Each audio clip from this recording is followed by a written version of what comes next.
Como es bien sabido, la mayoría de los presidentes y jefes de Estado, no solamente de Europa, sino también de América y Norteamérica, tienen detrás de sí una serie de personajes que manejan la ideología y que manejan el poder detrás de las cortinas, personajes a la sombra que pertenecen a determinadas asociaciones, como los masones, como los templarios, como el priorato de Sion, y en general una serie de actividades que se ejercen en algunas organizaciones que tienen o no ideologías semejantes a la de la Iglesia Católica o que son opuestas a ella, etcétera, etcétera.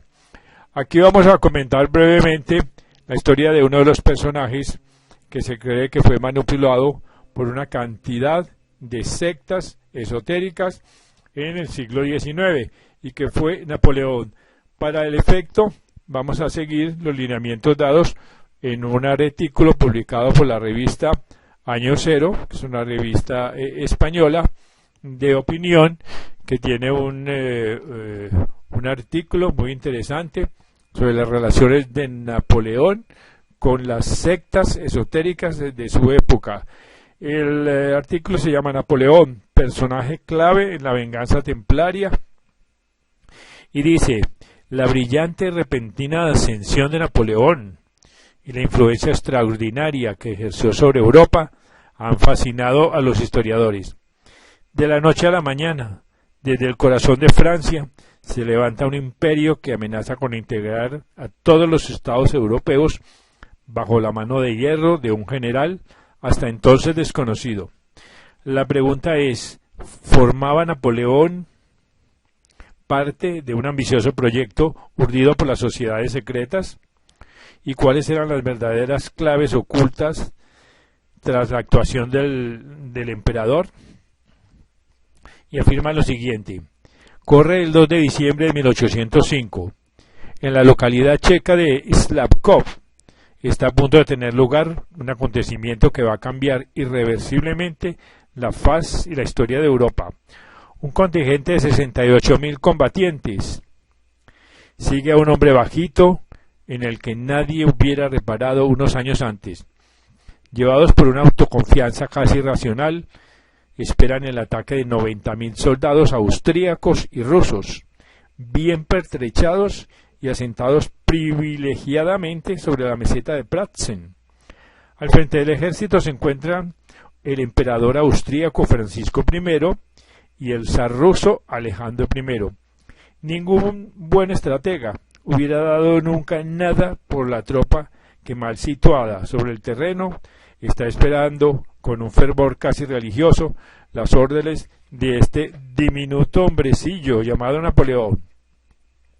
Pero si nuestros hipotéticos estrategas hubieran apostado, habrían perdido, porque como guiado por una fuerza invisible, el ejército del hombrecito carga contra sus enemigos y asesta un golpe mortal en el núcleo de la bien disciplinada coalición austro-rusa. Acabamos de presenciar la batalla de Austerlitz, la lucha de los tres emperadores. Aquel pequeño general corso, ahora emperador de los franceses, ha aplastado el tremendo poderío militar de las dos grandes superpotencias de la Europa continental. Sobre el campo quedan 25.000 cuerpos de austríacos y rusos, testigos mudos del acontecimiento que deja a Europa a merced de aquel pequeño burgués que hizo tambalearse a las monarquías europeas, creando reinos y repúblicas a su antojo, llamado pues Napoleón. La pregunta que surge es la siguiente: ¿es la asombrosa ascensión al poder de Napoleón tan solo el fruto del azar histórico? ¿O bien es el producto de un enorme complot cuya origen más inmediato se retrotrae a los propios templarios? Las pistas se remontan a los propios orígenes de los Bonaparte. En 1122, El apellido Bonaparte, que quiere decir el buen partido, fue adoptado por un miembro del Consejo de Florencia, sobrino de Hugo, un oficial que había luchado a las órdenes del duque de Suabia, Federico el Tuerto. Este buen partido no es otro que el Ghibellino, enfrentado en una lucha sin cuartel con su rival, el partido güelfo. Estas son piezas claves en un enfrentamiento secular y de fuertes raíces esotéricas que enfrenta al papado con el Sacro Imperio Germánico. Las familias ghibellinas sostienen la causa del emperador alemán Federico II. Este pretendía unificar el norte de Italia para anexarla al Imperio Germánico, enfrentándose abiertamente a los intereses del papado, excesivamente preocupado por otra parte por la política y los asuntos terrenales y apoyado a su vez por las familias del partido güelfo. Este conflicto involucró a las órdenes de caballería. En Tierra Santa, los templarios se enfrentan con las armas a los monjes guerreros de la orden teutónica, partidarios del emperador. Y he aquí a un Napoleón, nacido en el seno de una familia ghibellina asentada en Córcega, un Bonaparte, un hombre del buen partido, que curiosamente parece seguir los pasos de Federico II, como si hubiera sido el elegido de una causa imperialista cuya ideología aún subsistía en Europa. Sea como fuere, el 15 de agosto de 1769, una joven corsa, Leticia Ramolino, daba a luz a un niño que sería bautizado como Napoleón. Después de 10 años, su padre, Carlo Bonaparte, consigue de Luis XV un título de nobleza y una beca para su hijo, gracias a la cual ingresa en la Escuela Militar de Brienne. En Córcega, el joven Napoleón ha crecido con un carácter fuerte y autoridad. Con solo 15 años de edad es trasladado a la Escuela Militar de París. Tan solo un año después se incorpora ya como subteniente del regimiento de Valence. En 1789 estalla la revolución y Napoleón observa indiferente los hechos, mientras los activistas políticos se introducen en el seno de la masonería para utilizarla según sus propios fines. Una ola de neotemplarismo, basada principalmente en el mito de la venganza templaria, que Napoleón conocía muy bien, se instala en todas las logias y es el motor que inspira la fundación de muchas otras. Parece claro, pues, que la masonería solo es un instrumento en manos de oscuros intereses.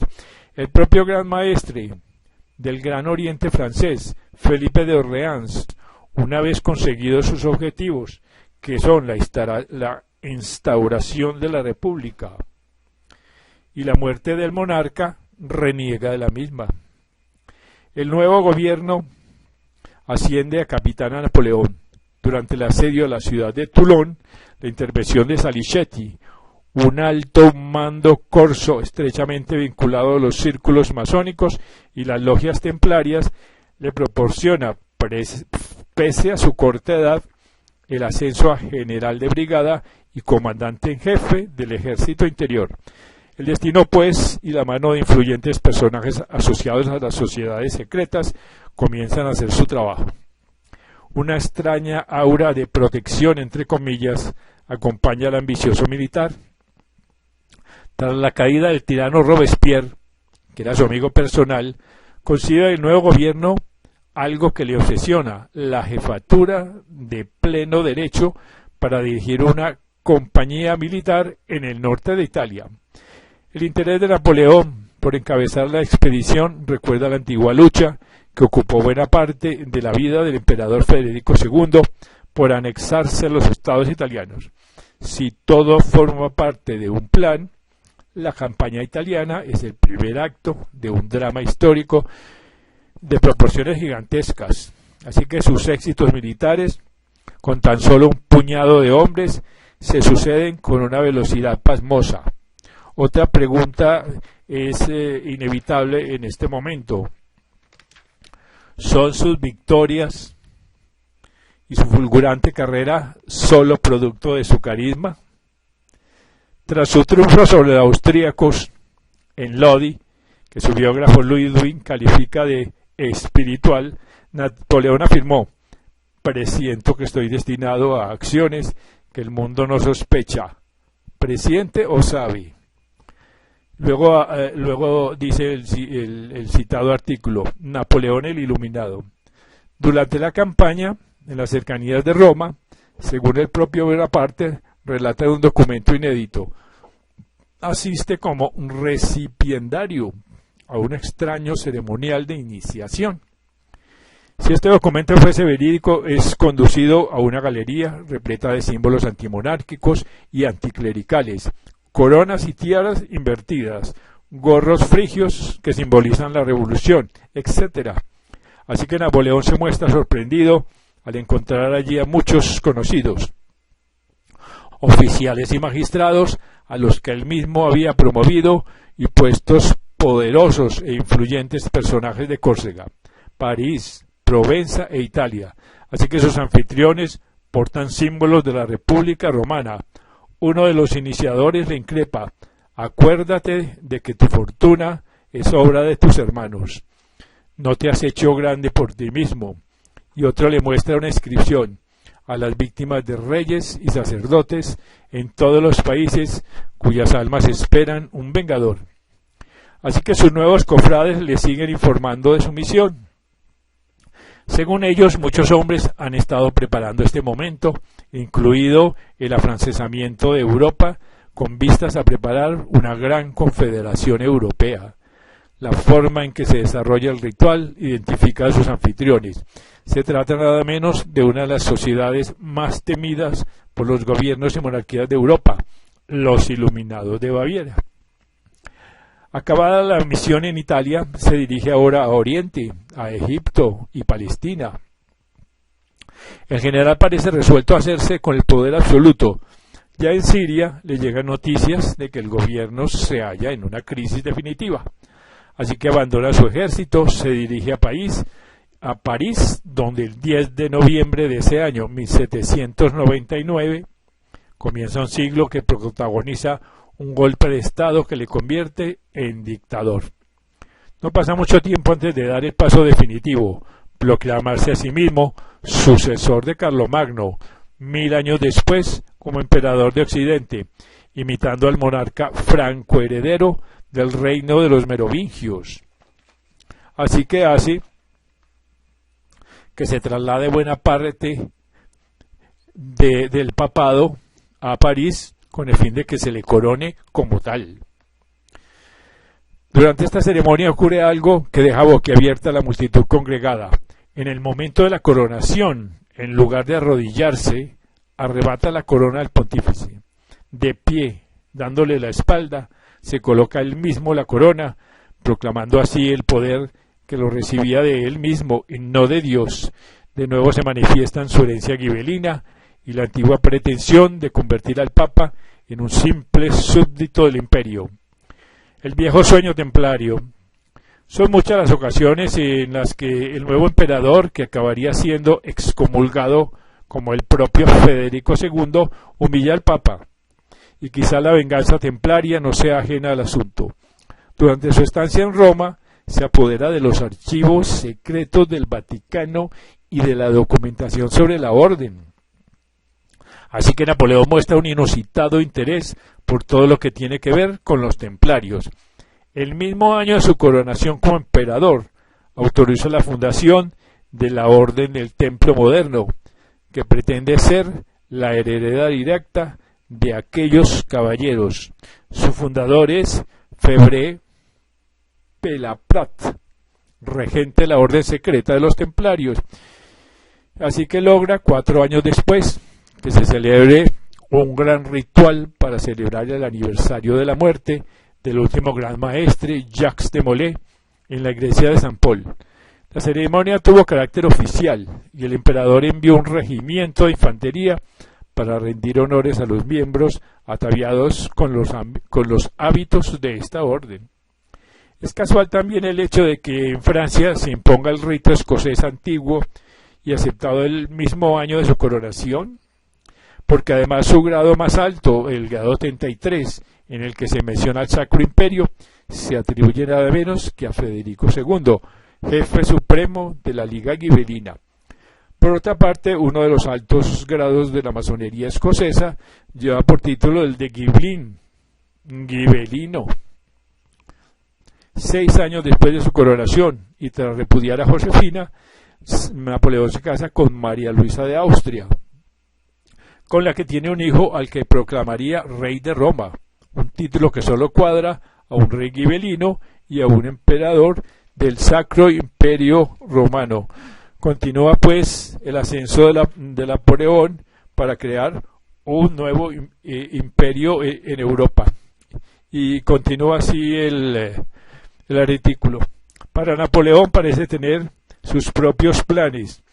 Conforme se afianza en el trono, comienza a demostrar abiertamente que no sirve a ningún ideal, sino a sí mismo. Desgraciadamente, ha traicionado a unos y a otros, y en una ocasión llegó a afirmar que solo habrá tranquilidad en Europa cuando haya un solo jefe, un solo emperador que tenga por oficiales a los reyes y distribuya los reinos a sus capitanes.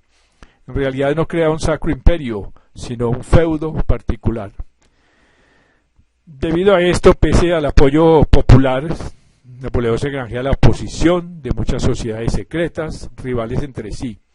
Los realistas, antirepublicanos, partidarios de la dinastía legítima, se infiltran en las logias masónicas, como en su día lo hicieron los revolucionarios. Los católicos, pues, más ultramontanos, tienen su propia sociedad secreta que intriga y se opone al emperador, la congregación surgida de una oscura y poderosa sociedad que actuaba en tiempos de Luis XVI, la Compañía del Santísimo Sacramento, a lo que algunos vinculan con el Priorato de Sion. Por otro lado, los revolucionarios más radicales sienten que la revolución ha sido traicionada. Napoleón empieza a descender entre los más inquietantes, aquellos que muy probablemente fueran sus cofrades, los Iluminados de Baviera, organización de la que él mismo dijera, es una sociedad de una naturaleza peligrosa. Así que otra amenaza proviene de los carbonarios italianos, una sociedad fuertemente politizada que desea una monarquía constitucional para una Italia liberada del yugo francés. En realidad los carbonarios habían calculado las instituciones de una sociedad iniciática, la fraternidad de los carbonarios de Jura, de origen gremial como la masonería, pero compuesta por leñadores en lugar de constructores. En sus filas se integraron muchos militares republicanos franceses descontentos con el emperador. Otros oficiales disidentes se afilian a la orden de los Filadelfos u Olímpicos, fundada por el coronel Audet, o la Orden del León, fundada por el general Maget, cuyo ritual de iniciación incluía pasajes de venganza contra Napoleón. El traidor ya está muerto, decía, venganza probablemente exigida para los Borbones, o ¿por qué os habéis convertido en caballero del León? Para vengar a un rey, además, rezan en su catecismo. Ya en 1812 la carrera de Napoleón comienza a declinar tan rápidamente como empezó. De esta manera, los que le ensalzaron en la sombra parecen resueltos a acabar con él. Ese mismo año, un maestro masón, el escritor Charles Nodier, de quien se afirma que fue gran maestre del Priorato de Sion, participa en un intento de golpe de Estado protagonizado por Mallet, un intento que contra todo pronóstico no encuentra resistencia, pero aún no ha llegado el momento final. Napoleón reacciona deprisa y logra retomar el poder. 2 años después, sus propios mariscales se niegan a seguir combatiendo. Parece que todo apoyo le ha sido retirado, y así amargado, el emperador es vencido y exilado a Elba.